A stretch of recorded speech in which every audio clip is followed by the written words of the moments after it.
संघ लोक सेवा आयोग की ओर से आयोजित सिविल सेवा परीक्षा 2021 के अंतिम नतीजों की घोषणा आज हो गई है। इस परीक्षा में श्रुति शर्मा ने पहला स्थान प्राप्त किया है।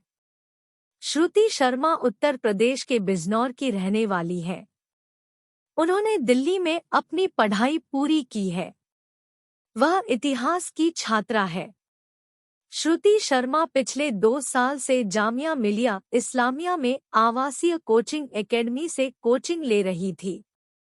यूपीएससी की प्रतिष्ठित सिविल सेवा परीक्षा में इस बार फिर से लड़कियों ने बाजी मारी है।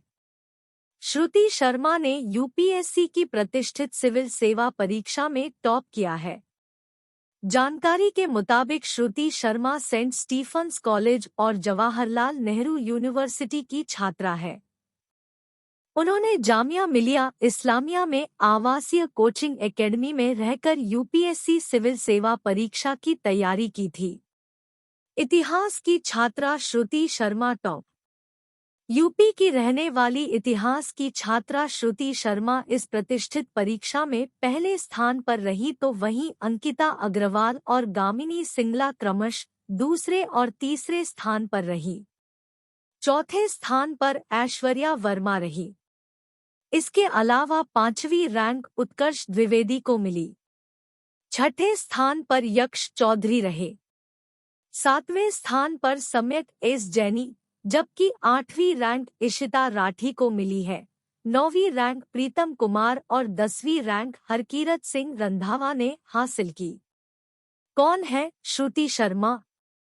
श्रुति शर्मा मूल रूप से उत्तर प्रदेश के बिजनौर की रहने वाली है। उन्होंने यूपीएससी से आयोजित सिविल सर्विस परीक्षा में ऑल इंडिया रैंक 1 हासिल की है। वो इतिहास की छात्रा है। श्रुति शर्मा दिल्ली में रहकर पढ़ाई कर रही थी। उन्होंने दिल्ली यूनिवर्सिटी के सेंट स्टीफंस कॉलेज से स्नातक किया है। इसके अलावा जवाहरलाल नेहरू यूनिवर्सिटी से उन्होंने पोस्ट ग्रेजुएशन की पढ़ाई की है। उन्होंने सिविल सर्विस की तैयारी के लिए Jamia Millia Islamia residential coaching academy से कोचिंग ली थी। बता दें कि इस बार रिजल्ट में लड़कियों का दबदबा रहा है। टॉप 3 स्थानों पर लड़कियों ने कब्जा किया है। श्रुति के बाद दूसरे और तीसरे नंबर पर क्रमशः अंकिता अग्रवाल और गामिनी सिंगला रही। श्रुति ने अपने एक मॉक इंटरव्यू के वीडियो में बताया कि उन्हें नई चीजें सीखने और नए कल्चर के बारे में जानने में रुचि है। वह किताबों और सिनेमा की भी शौकीन है। वह अपनी सफलता का श्रेय जामिया की रेजिडेंशियल कोचिंग को देती है।